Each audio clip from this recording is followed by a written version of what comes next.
Hello दोस्तों, मेरा नाम है राहुल और स्वागत है आप सभी का मेरे यूट्यूब चैनल में, जहां पर हम विज्ञान को पढ़ते और समझते हैं।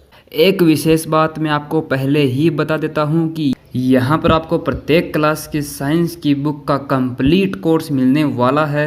तो अगर चैनल पर नए हो तो चैनल को सब्सक्राइब करके पास वाले बेल आइकन को ज़रूर दबा लेना। तो आइए शुरू करते हैं। तो आइए दोस्तों, अब हम चर्चा कर लेते हैं कि मेंडल ने 7 वर्षों तक मटर के पौधे के ऊपर जिन लक्षणों का अध्ययन किया था, उन लक्षणों के बारे में, 7 लक्षणों के बारे में प्रत्येक साल में एक लक्षण का उन्होंने अध्ययन किया था। तो इस प्रकार से 7 जोड़ी विपर्यासी लक्षणों का अध्ययन किया था।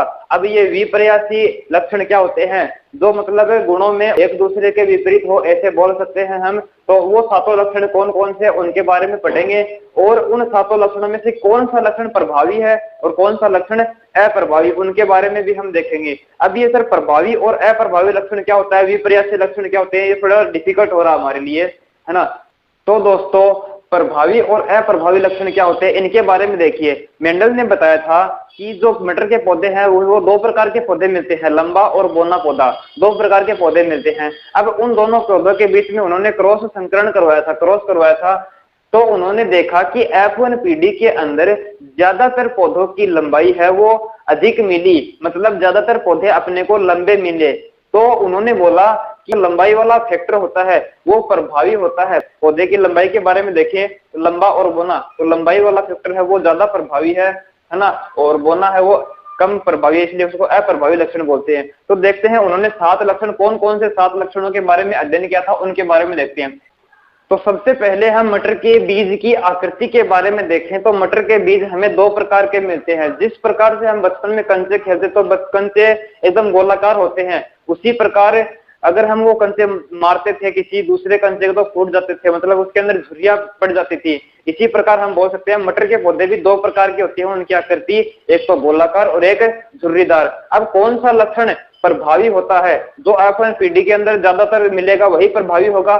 तो मैं बोलूं कि F1 पीढ़ी के अंदर हमको जो गोलाकार बीज हैं वो अधिक मिले थे, तो हमने बोल दिया कि जो बीज की आकृति है, जो गोलाकार आकृति है, वो प्रभावी लक्षण है। और जो झुर्रीदार बीज है वो बहुत ही कम मिले, या फिर ऐसे बोलें कि देखने को मिलते ही नहीं है कई बार। तो हम बोलेंगे कि झुर्रीदार बीज की आकृति झुर्रीदार है, वो अप्रभावी लक्षण है, ठीक है। इसी प्रकार अगर हम दूसरा लक्षण देखें, दूसरा लक्षण क्या है, बीज का रंग। 2 प्रकार के रंग अपने को देखने को मिलते हैं मटर के बीज के। 2 रंग कौन कौन से, एक तो पीले कलर का बीज और एक हरे रंग का बीज। तो F1 पीढ़ी के अंदर ज्यादातर जो बीज मिले थे हमको वो पीले रंग के मिले थे, तो हमने बोल दिया कि जो बीज का रंग पीला रंग है वो प्रभावी लक्षण है, और जो हरा रंग है वो है अप्रभावी लक्षण है, बीज का रंग, ठीक है। अब हम बात करें पुष्प का रंग। हमने देखा था कि 2 पौधे ले लिया, एक पौधा जिसके पुष्प का रंग बैंगनी है और दूसरा पौधा जिसके पुष्प का रंग सफेद है। अब दोनों के बीच में संकरण करवाया तो F1 पीढ़ी के अंदर जो पौधे अपने को मिलते हैं उन पौधों में से ज्यादातर पौधों के जो पुष्प का रंग है वो बैंगनी था, ठीक है। तो इसलिए मैं बोल सकता हूं कि जो बैंगनी रंग है वो प्रभावी लक्षण है। और इसके बाद में जो अपने को सफेद पुष्प के जो पौधे मिलते हैं बहुत कम मिलते हैं F1 पीढ़ी के अंदर, या फिर बोले मिलते ही नहीं है, तो इसलिए वह अप्रभावी लक्षण हो गया, ठीक है। तो अब हम देखिए परिपक्व जो फली होती है, मतलब जब फली पककर तैयार हो जाती है उस समय उस फली की आकृति कैसी होती है। तो पकी हुई फली की आकृति 2 प्रकार की हो सकती है, उनमें से कौन से प्रभावी लक्षण होंगे और कौन से अप्रभावी लक्षण होंगे, उन दोनों के बारे में देखते हैं। तो पकी हुई फली 2 प्रकार की होती है, जिसमें से F1 पीढ़ी के अंदर हमको ज्यादातर जो फली है वो फूली हुई मिली थी, मतलब पकी हुई फली की आकृति कैसी मिली थी, फूली हुई आकृति की मिली थी। और बहुत ही कम, या फिर ऐसे बोलूं कि न के बराबर फलियां हैं जो अपने को पिचकी हुई, मतलब संकीर्णित, क्या बोल सकते हैं, संकीर्णित फली मिली थी, मतलब पिचकी हुई फलियां मिली थी। तो संकीर्णित जो फली है वो अपना अप्रभावी लक्षण हो जाएगा। ज्यादा कौन सा मिला, फूली हुई, इसलिए फूली हुई है वो प्रभावी लक्षण हो जाएगा। इसके बाद में आगे चलते हैं, आइए। अपरिपक्व फली, मतलब फली जब कच्ची होती है, पौधा थोड़ा सा बड़ा होता है, उसके अंदर फूल आते हैं, फूल आने के बाद में उसके अंदर छोटी छोटी फलियां लगती है, मतलब कच्ची फलियां होती है। तो कच्ची फलियां का कलर है ना, वो दो प्रकार का रंग हो सकता है। कच्ची फलियां दो रंग की हो सकती है, एक तो हरे रंग की और एक पीले रंग की। तो कौन सा लक्षण F1PD में ज्यादा मिलता है, कौन से रंग की कच्ची फलियां ज्यादा मिलती है, उसी को अपन प्रभावी लक्षण बोल देंगे, और कम मिलती है उनको अप्रभावी लक्षण बोल देंगे। तो F1PD के अंदर सबसे ज्यादा हरी फलियां मिली थी, है ना, हरी। और पीले रंग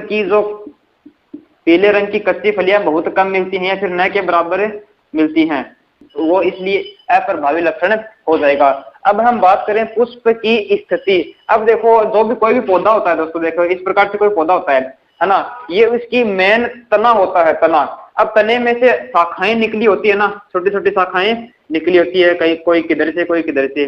तो मतलब इसके शीर्ष, एक तो इसका ऊपर वाला भाग शीर्ष होता है, और ये जो स्थिति होती है जहां से टहनियां निकलती है छोटी छोटी, उसको अपन बोलते हैं कक्षीय स्थिति, और ऊपर वाली को अग्रस्त स्थिति बोलते हैं। तो अब वो जो फूल आते हैं, वो फूल कहाँ पर आएंगे, कुछ पौधों में यहाँ पर कक्षीय स्थिति में आ जाते हैं, और कुछ पौधों के अंदर ऊपर की ओर आते हैं, मतलब अग्रस्त स्थिति में आते हैं। तो F1PD के अंदर सबसे ज्यादा पुष्प है वो अपने को कक्षीय स्थिति में देखने को मिले थे। मतलब मेन शाखा ना, मेन शाखा यहाँ पर इस साइड में अपने को फूल ज्यादा देखने को मिले थे, और बहुत ही कम या फिर न के बराबर है वह अपने को अग्रस्त स्थिति में पुष्प देखने को मिले थे। ठीक है, इतनी बात समझ में आई। अब थोड़ा सा और आगे चलते हैं, पौधे की लंबाई के बारे में देखते हैं। हमने दो प्रकार के पौधे मान लो ले लिए, लंबा और बौना। अब F1PD में सबसे ज्यादा पौधे कौन से देखने को मिलेंगे, उसी को अपन प्रभावी लक्षण बोल देंगे। तो F1PD के अंदर हमको सबसे ज्यादा पौधे लंबे प्राप्त हुए थे, है ना। तो लंबा पौधा है वह, जो लंबाई का गुण है वह प्रभावी लक्षण हो जाएगा, और जो बौना पौधा है वह अप्रभावी लक्षण हो जाएगा। तो इस प्रकार से 7 लक्षणों के बारे में मेंडल ने प्रयोग किए थे 7 वर्षों तक, और उनके आधार पर निष्कर्ष निकाले, नियम दिए थे। उसके बाद में क्या हुआ कि मेंडल के बाद में कुछ वैज्ञानिक थे जिन्होंने इन नियमों के ऊपर और संशोधन किए। तो वो वैज्ञानिक कौन थे? 3 वैज्ञानिक थे। कहाँ से थे और क्या उनका नाम था, तीनों के बारे में देखते हैं। आइए तो आइए देख लेते हैं। उसको हम मेंडलवाद की पुनः खोज नाम देते हैं। क्या नाम देते हैं? मेंडलवाद की पुनः खोज। किन्होंने की थी? 3 साइंटिस्ट हुए थे भाई, उनके बारे में देखते हैं। अब दोस्तों देखो, 3 वैज्ञानिक हुए थे, तीनों ने अलग अलग जगह से थे, तीनों के तीनों, और अलग अलग ही अपने आधार पर उन्होंने निष्कर्ष किए थे, प्रयोग किए थे। अब वो 3 वैज्ञानिक कौन से थे उनके बारे में देखते हैं। लगभग 35 सालों तक ऐसे ही पड़े रहे ये नियम, उसके बाद में इन्होंने संभाला था इन नियमों को। तो अब देखते हैं, पहले नंबर पर हम बात करते हैं हॉलैंड के एक वैज्ञानिक थे भाई, उनका नाम क्या था? Hugo de bridge. क्या नाम था भाई? Hugo de bridge. कहां से थे? हॉलैंड से थे। दूसरे नंबर पर उस जिन वैज्ञानिक का नाम लिया जाता है वो कहां से थे? वो जर्मनी से थे। कहां से थे भाई? जर्मनी से थे, और उनका नाम क्या था?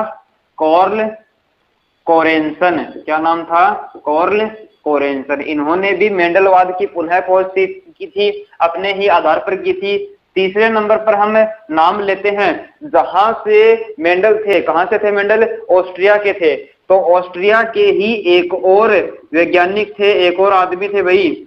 तो उन्होंने क्या किया? ऑस्ट्रिया से, उनका नाम क्या था? उन्होंने भी किया था मेंडलवाद की पुनः खोज की थी। उनका नाम था एरिक वॉन शेरमेक। क्या नाम था भाई? Erich von Tschermak. ठीक है, तो इस प्रकार से मेंडलवाद की खोज है इन 3 वैज्ञानिकों ने की थी। इनका नाम कई बार पूछ लिया जाता है कि मेंडलवाद की पुनः खोज करने वाले महापुरुष कौन से थे। तो वह 3 महापुरुष थे भाई। कौन कौन से थे? हॉलैंड से ह्यूगो डी ब्रिज, जर्मनी से कार्ल कोरेंसन, और ऑस्ट्रिया से एरिक वॉन शेरमेक। ठीक है, तो इनको आप याद कर लीजिए। ठीक है, तो आइए दोस्तों, अब हम देख लेते हैं आनुवांशिक शब्दावली, जिनके बिना हम आगे नहीं बढ़ सकते। तो कुछ महत्वपूर्ण शब्दावली है, उनके बारे में देखते हैं। सबसे पहले बहुत बार काम में लिया जाएगा वो शब्द है जीन। ये जीन होता क्या है, क्या काम आता है ये हमारे शरीर के अंदर, इसके बारे में देखिए। तो देखिए, हमारे शरीर के अंदर आनुवांशिक लक्षण पाए जाते हैं, जैसे कि मटर के पौधे में हमने देखा था लंबाई होती है, लंबाई एक आनुवंशिक लक्षण है, तो उस लक्षण को नियंत्रित करने वाला जो कारक है, उस कारक को हम क्या कहते हैं? जीन कहते हैं। मेंडल ने बताया था कि पौधे के अंदर, इस मटर के पौधे के अंदर एक ऐसा कारक है जो इन लक्षणों को नियंत्रित कर रहा है। मेंडल ने जीन शब्द काम में नहीं लिया था, मेंडल ने केवल यह बताया था कि वह कारक जो एक लक्षण को नियंत्रित करता है, 7 लक्षण होते हैं, उनमें से प्रत्येक लक्षण को अलग अलग कारक नियंत्रित करते हैं। तो वो जो कारक हैं जो लक्षणों को नियंत्रित करते हैं, उन कारकों को ही जीन कहा जाता है। लेकिन दोस्तों मेंडल ने जीन शब्द नहीं दिया था, बाद में एक जॉनसन नाम के व्यक्ति थे, जॉनसन ने सबसे पहले इस कारक को क्या नाम दिया था? जीन नाम दिया था। कौन से कारक को? जो इन लक्षणों को नियंत्रित करता है, उस कारक को जॉनसन ने जीन नाम दिया था। ठीक है, ये बात आप नोट कर सकते हैं। इसके बाद में अगला जो महत्वपूर्ण शब्द है उसके बारे में देखते हैं। अगला शब्द है युग्म विकल्पी। अब दोस्तों जो हमने जीन के बारे में देखा, जीन के अंदर एक ही लक्षण के 2 स्वरूप मिलते हैं, एक ही लक्षण के 2 स्वरूप मिलते हैं। उन दोनों स्वरूपों को ही क्या कहा जाता है? युग्म विकल्पी कहा जाता है। दूसरे शब्दों में हम ऐसे बोल सकते हैं कि प्रत्येक जीन के 2 विपर्यासी स्वरूपों को युग्म विकल्पी कहते हैं। प्रत्येक जीन होता है, जैसे कि मैं बात करूं ऊंचाई के बारे में, वो भी एक लक्षण है, 7 में से एक लक्षण है ऊंचाई, पादप की ऊंचाई। तो पादप की ऊंचाई कम भी हो सकती है, ज्यादा भी हो सकती है, मतलब पादप लंबा भी हो सकता है और बौना भी हो सकता है। तो इस प्रकार से एक ही लक्षण के 2 विपर्यासी स्वरूप मिलते हैं अपने को। तो इन दोनों विपर्यासी स्वरूप का जो एक जोड़ा बनता है, इनका एक जोड़ा बनता है, युग्म बनता है, उसी को हम क्या कहते हैं? युग्म विकल्पी कहते हैं। जैसे कि मैं बात करूं ऊंचाई है, उसका एक लंबापन और बौनापन 2 युग्म विकल्पी होते हैं और दोनों का जोड़ा मिलता है अपने को, इसलिए इसको युग्म विकल्पी बोलते हैं। ठीक है, युग्म विकल्पी क्या होता है? 2 स्वरूप, किसी एक लक्षण के 2 स्वरूपों का एक जोड़ा होता है, उसको अपन क्या बोल देते हैं? युग्म विकल्पी बोलते हैं। अब देखो दोस्तों, मैंने क्या बोला? जीन के अंदर 2 स्वरूप होते हैं किसी भी एक लक्षण के। अब हो सकता है कि दोनों युग्म विकल्पी एक जैसे हो, या फिर हो सकता है कि दोनों युग्म विकल्पी हैं वो अलग अलग हो। तो इस आधार पर जीन को 2 भागों में बांटा गया। किसको? जीन को 2 भागों में बांटा गया। किसके आधार पर? उन युग्म विकल्पी के आधार पर कि भाई दोनों जो विकल्प है वो समान है या फिर असमान, इसके आधार पर। तो अगला जो शब्द है वो इसी आधार पर है, समयुग्मजी। जीन है भाई, 2 विकल्प हैं, तो जीन के अगर दोनों विकल्प समान हो, दोनों विकल्प अगर समान हो, दोनों युग्म विकल्पी समान हो, तो उसको हम समयुग्मजी जीन बोलते हैं। क्या बोलते हैं? समयुग्मजी जीन। किसे कहते हैं भाई? जिस जीन के दोनों युग्म विकल्पी एक समान हो। मतलब जैसे कि मैं बोल दूं, लंबाई की, ऊंचाई की बात करूं, तो ऊंचाई के अंदर दोनों युग्म विकल्पी समान हो, जैसे कैपिटल टी, या हो सकता है कि दोनों युग्म विकल्पी स्मॉल टी हो। तो इस आधार पर हम बोल सकते हैं दोनों समान है, तो समयुग्मजी बोल सकते हैं। इसी आधार पर जीन का अगला टाइप क्या है? विषम युग्मजी। विषम युग्मजी क्या होते हैं इसके बारे में देखिए। पौधे के अंदर विभिन्न प्रकार के लक्षणों को नियंत्रित करने वाला जो जीन होता है, उस जीन के अंदर 2 युग्म विकल्पी मिलते हैं। तो अगर जीन के दोनों युग्म विकल्पी असमान हो, मतलब अलग अलग हो, तो उसे हमें विषम युग्मजी जीन कहते हैं। क्या कहते हैं? विषम युग्मजी जीन कहते हैं। ठीक है, ये बात समझ में आई। जीन क्या होता है, युग्म विकल्पी क्या होते हैं। जीन के अंदर जो 2 अपने को विकल्प मिलते हैं उनको युग्म विकल्पी कहते हैं। और समयुग्मजी किसे? अगर दोनों विकल्प समान समान हो तो समयुग्मजी, अलग अलग हो, भिन्न भिन्न हो तो विषम युग्मजी। अब हम देखते हैं लक्षण प्ररूप के बारे में। अब देखो दोस्तों, जो जीन है वो पादप की संरचना को निर्धारित करता है कि वो पादप देखने में कैसा होगा। तो देखने में जिस प्रकार का पादप अपने को दिखता है, तो उस रूप को क्या कहते हैं? लक्षण प्ररूप कहते हैं। जो रूप अपन देख सकते हैं पौधे का बाह्य रूप, उसी को अपन लक्षण प्ररूप कहते हैं। तो सीधी सीधी भाषा में ऐसा बोला जा सकता है कि सजीव की बाह्य प्रकृति बाहर से कैसा प्रतीत होता है, किसी सजीव की बाह्य प्रतीति को क्या कहते हैं? लक्षण प्ररूप कहते हैं। जैसे कि अगर मैं बात करूं तो सबसे पहले कैपिटल टी और कैपिटल टी की, तो हमको यह पता है कि यह पौधा लंबा होगा और साथ में समयुग्मजी होगा। सम क्यों? समान है दोनों के दोनों, साथ में क्या होगा? यह समयुग्मजी भी होगा। क्या होगा? समयुग्मजी भी होगा। ठीक है, मतलब बाहर से कैसा दिख रहा है अपने को? लंबा दिख रहा है, समयुग्मजी है। अच्छा, अगर मैं आपको यह बोलूं कि कैपिटल टी और स्मॉल टी, बाहर से देखने से कैसा दिखेगा यह पौधा? बाहर से देखने पर यह पौधा भी अपने को लंबा ही दिखाई देगा, लेकिन यह विषम युग्मजी है। कैसा है? विषम युग्मजी। कैसा है भाई? विषम युग्मजी। तो विषम युग्मजी और सम युग्मजी दोनों ही प्रकार के पौधे लंबे हो सकते हैं। फिर ऐसे बोलूं कि लंबा जो पौधा है वो सम युग्मजी भी हो सकता है और विषम युग्मजी भी हो सकता है। ठीक है, ये बात समझ में आई आपको? अब आनुवांशिकता के अंदर जीन बहुत ही महत्वपूर्ण रोल निभाता है, अपना भूमिका निभाता है। तो इस जीन प्ररूप की बात और कर लेते हैं। जीन के आधार पर ही इसकी आंतरिक और बाह्य संरचना निर्धारित होती है। तो देखिए, पौधे का ऐसा रूप जो हम बाहर से नहीं देख सकते, आंतरिक स्वरूप वो कैसा है, तो उसके बारे में सजीव की आनुवांशिकीय रचना, आनुवांशिकीय रचना को क्या कहते हैं? हमें जीन प्ररूप कहते हैं। क्या कहते हैं भाई? जीन प्ररूप कहते हैं। मतलब इनको बाहर से अध्ययन नहीं किया जा सकता, आंतरिक संरचना होती है उसका अध्ययन। जैसे कि उदाहरण से समझिए आप, अगर मैं बोलूं कैपिटल टी और कैपिटल टी पुनः यही लेता हूं, तो यहाँ पर देखो शुद्ध है ये क्या है? शुद्ध समयुग्मजी पादप है। शुद्ध समयुग्मजी लंबा पौधा है ये। ठीक है, समयुग्मजी लंबा पौधा है। लेकिन अगर मैं बात करूं किसकी? कैपिटल टी और स्मॉल टी के बारे में, तो यह भाई अशुद्ध है, क्योंकि इसके अंदर एक तो कैपिटल टी आ गया, एक स्मॉल टी आ गया, है ना? यह क्या हो जाएगा? अशुद्ध। ठीक है, साथ ही साथ समयुग्मजी तो नहीं है, विषम युग्मजी है। मतलब इसके अंदर दोनों अलग अलग हैं, विषम युग्मजी। और साथ ही साथ में यह लंबा पौधा तो है ही है। तो ठीक है दोस्तों, अब इसके अंदर लंबाई के बारे में तो हम बाहर से देख करके बता सकते हैं, लेकिन यह पौधा शुद्ध है या फिर अशुद्ध है, इसके बारे में हमको जीन प्ररूप के द्वारा ही पता चलता है। इसकी आंतरिक संरचना के बारे में ही पता चलता है, आनुवांशिकी रचना के द्वारा ही पता चलता है। तो इसलिए इसको जीन प्ररूप कहते हैं, क्योंकि इसकी शुद्धता और अशुद्धता का निर्धारण हम अपन बाहर से देख करके नहीं कर सकते। चाहे वो समयुग्मजी हो, चाहे वो विषम युग्मजी, वह लंबा पौधा हो सकता है, लेकिन वह शुद्ध है या फिर अशुद्ध है, इसका पता अपने को इसकी जीन प्ररूप के द्वारा, आनुवंशिकी रचना के द्वारा ही पता चलता है। तो ठीक है दोस्तों, तो आइए दोस्तों अब देख लेते हैं आगे। हम देखेंगे प्रभावी लक्षण के बारे में आगे। प्रभावी लक्षण क्या होते हैं? कि वे लक्षण जो अपन पीढ़ी में स्वयं को व्यक्त कर सकते हैं। मेंडल ने क्या किया था? अपने प्रयोग के लिए कुछ पादप को चयन किया था, कुछ पादपों का चयन किया था। तो उनके अंदर उन्होंने जब क्रॉस करवाया था, तो हमने देखा कि पादपों के अंदर जीन होता है, उन्हीं की वजह से लक्षण आगे ट्रांसफर होते हैं, संचरण करते हैं। तो जीन के अंदर मैंने क्या बताया? दो प्रकार के विपर्यासी लक्षण मिलते हैं। दो विपर्यासी लक्षण, जैसे ऊंचाई की बात करें, लंबापन और बौनापन। इनके अंदर से जो स्वरूप अपने आप को F1 पीढ़ी के अंदर दर्शा सकता है, उसी को अपन क्या बोलेंगे? प्रभावी लक्षण बोलेंगे। जो लक्षण F1 पीढ़ी के अंदर अपने आप को दर्शा सकता है उसको प्रभावी लक्षण, और जो लक्षण F1 पीढ़ी के अंदर स्वयं को नहीं दर्शा सकता उसको हम अप्रभावी लक्षण बोल देंगे।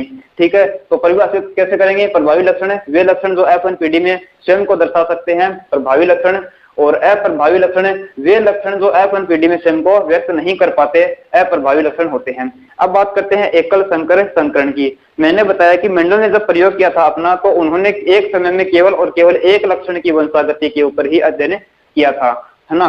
तो अब तो इस समय बात करें, अब एक साथ कई लक्षणों का अध्ययन भी हम कर सकते हैं। तो एक संकर संकरण को हम परिभाषित करें तो हम बोलेंगे कि वह संकरण जिसके अंदर एक ही लक्षण की वंशागति का अध्ययन किया जाता है। अब बात करें द्विसंकर संकरण, अगर एक साथ दो लक्षणों के हम अध्ययन करें एक साथ, जब हम क्रॉस करवाते हैं तो उस समय एक साथ दो लक्षणों का अध्ययन अगर हम करें, तो वह संकरण जिसमें दो लक्षणों का अध्ययन, दो लक्षणों की वंशागति का अध्ययन एक साथ करते हैं, द्विसंकर संकरण कहलाता है। इसी प्रकार त्रिसंकर संकरण की वह संकरण जिसमें तीन लक्षणों की वंशागति का अध्ययन एक साथ में किया जाए, तो त्रिसंकर संकरण कहलाता है। अब हम बात करें इसी प्रकार तीन से अधिक लक्षणों की वंशागति का अध्ययन जब हम करें, तो उसको हम बहुसंकर संकरण बोलते हैं। परिभाषित कैसे करेंगे? कि वह संकरण जिसमें कई लक्षणों की वंशागति का अध्ययन एक साथ किया जाता है, बहुसंकर संकरण कहलाता है। अब बात करें, मेंडल ने जब प्रयोग किए थे तो कुछ पादपों का चयन किया था। जिन पादपों का चयन उन्होंने सर्वप्रथम किया था, सर्वप्रथम जिन पादपों के बीच में क्रॉस करवाया था, तो उन ही पादपों को हम जनक पीढ़ी बोलते हैं। परिभाषित कैसे करेंगे? कि संतति प्राप्त करने के लिए जिन पादपों का संकरण करवाया जाता है, उन्हीं को हम जनक पीढ़ी बोलते हैं। अब जनक पीढ़ी का संकरण करवाने से कुछ पादप प्राप्त होंगे, नई पीढ़ी प्राप्त होगी, नए पौधे प्राप्त होंगे, उनको हम F1 पीढ़ी नाम देते हैं। F1 पीढ़ी को परिभाषित कैसे करेंगे कि जनकों के संकरण से जो पीढ़ी प्राप्त होती है, जनकों के संकरण से प्राप्त पीढ़ी को हमें F1 पीढ़ी बोलते हैं। इसके बाद में F1 पीढ़ी से कुछ पादप प्राप्त होंगे, उन्हीं पादपों का हम वापस से क्रॉस करवाएंगे और वापस क्रॉस कराने से कुछ और नए पौधे अपने को प्राप्त होंगे। तो F2 पीढ़ी उन्हीं को कहते हैं। परिभाषित कैसे करेंगे कि F1 पीढ़ी के संकरण से प्राप्त संतति को हम F2 पीढ़ी बोलते हैं। अब इसी प्रकार से 5 आनुवंशिक शब्दावली और बच गई, उनके बारे में भी अध्ययन आगे करेंगे। तो आइए दोस्तों अब और देख लेते हैं आगे की महत्वपूर्ण शब्दावलियों के बारे में। आगे हम देखेंगे परीक्षण संकरण के बारे में। क्या होता है परीक्षण संकरण? तो दोस्तों हमको पता है कि मटर के पौधे के अंदर लैंगिक जनन पाया जाता है और लैंगिक जनन के अंदर हमें 2 जनकों की आवश्यकता होती है, एक नर और एक मादा, है ना। कम से कम कितने जनकों की? 2 जनकों की आवश्यकता होती है। तो हम क्या करते हैं, एक जनक है वो प्रभावी जनक लेते हैं और दूसरा अप्रभावी जनक लेते हैं। अब इन दोनों का संकरण करवाते हैं तो कुछ ना कुछ संतान अपने को प्राप्त होती है, ठीक है। और इनसे जो संतान प्राप्त होती है उसको अपन क्या बोल देते हैं, F1 पीढ़ी बोलते हैं, ठीक है, F1 पीढ़ी बोलते हैं। F1 पीढ़ी के अंदर कुछ संतानें अपने को प्राप्त होंगी।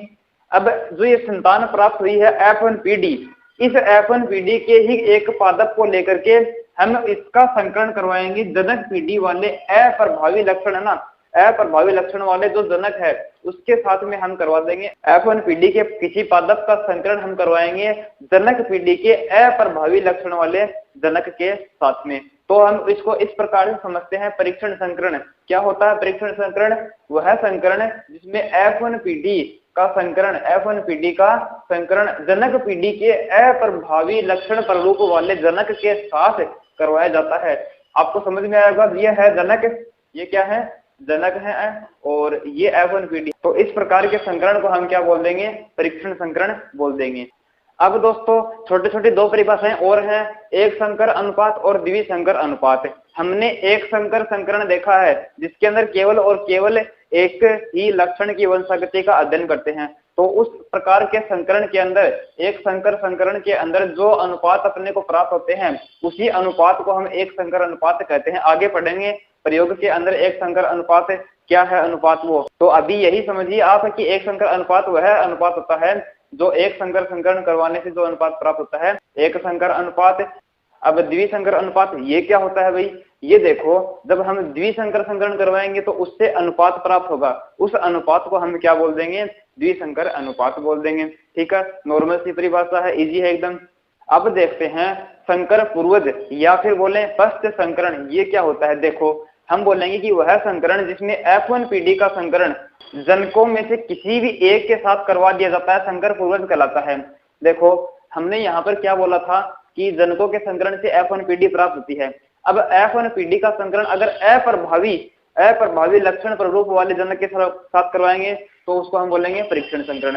अब अगर हम F1 पीढ़ी का संकरण जनकों में से किसी भी एक के साथ करवा दो, प्रभावी हो चाहे से अप्रभावी, किसी भी एक के साथ करवा दो, तो इस प्रकार का जो संकरण होता है उसको हम संकर पूर्वज बोलते हैं। मतलब जो F1 पीढ़ी है उसका अपने जनकों के साथ संकरण करवा दो, वही ही संकर पूर्वज कहलाएगा या फिर पश्च संकरण उसी को बोलते हैं, ठीक है। तो ये बात भी आपको समझ में आई कि संकर पूर्वज या फिर पश्च संकरण किसे कहते हैं? वह संकरण जिसमें F1 पीढ़ी का संकरण जनक में से किसी भी एक के साथ में करवा देंगे, तो इस प्रकार के संकरण को हम क्या बोल देंगे, संकर पूर्वज संकरण हमें बोल देंगे, ठीक है। अब बात करते हैं लास्ट जो अपनी आनुवंशिक शब्दावली है उसके बारे में। व्युत्क्रम संकरण क्या होता है? व्युत्क्रम संकरण के बारे में देखो, वह संकरण जिसमें कोई पादप लेंगे। देखो इसको इधर समझो एक बार आप। तो इसको समझने से पहले आपको बता दूं कि मटर का पौधा है वो द्विलिंगी पुष्प है, मतलब उसको हम नर के रूप में और मादा के रूप में दोनों तरीके से अपन काम में ले सकते हैं। अब देखो यहाँ पर मैं 2 पादप ले रहा हूँ, पादप ए और पादप बी, है ना। ये पादप है लंबा वाला, लंबा लक्षण प्रभावी लक्षण वाला, और ये है अप्रभावी लक्षण वाला, स्मॉल टी वाला, ठीक है। ये 2 पादप हैं। तो यह जो पादप है यह नर की तरह भी व्यवहार कर सकता है और मादा की तरह भी व्यवहार कर सकता है। तो ऐसा संकरण जिसके अंदर हम एक बार इसको नर के रूप में काम में लेंगे और इसको मादा के रूप में काम में ले लेते हैं और फिर इन दोनों के बीच में संकरण करवा लेते हैं।